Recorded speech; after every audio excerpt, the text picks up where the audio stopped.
As long as you have good contingencies and you want to leave for a good reason. It's like buying a house. You do the exact same thing when you buy a house, right? You put down some deposit, whatever the deposit is. We'll just say it's $5,000. When you go to buy a house, you put down $5,000 called earnest money deposit.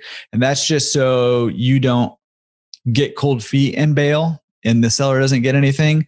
But in the contract, you write in contingencies. Like when you're buying a house, you say contingent on an inspection, contingent on an appraisal, contingent on financing coming through. Those contingencies are built into the contract. So if any of those, aren't met, say you have an inspection and you find out there's a huge termite problem and the seller doesn't want to tent the house, right? Well, then you get to decide, okay, I'll eat the cost of tenting the house myself, or I'm gonna back out of this contract, and then you get your earnest money deposit back because you backed out for a reason that was spelled out in the contract that everybody signed. This answer is coming from the pro member perk of the Library of Knowledge, which, as you can see is from the screen share here, is a searchable library of short form Q&A videos. That's all searchable. You can search questions you have here.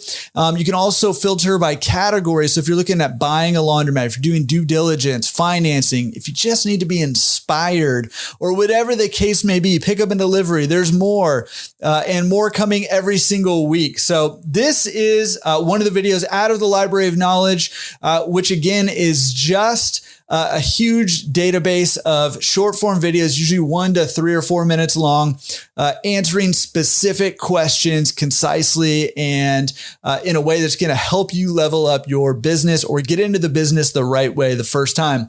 All right. If you're interested in more, check out laundromatresource.com/pro.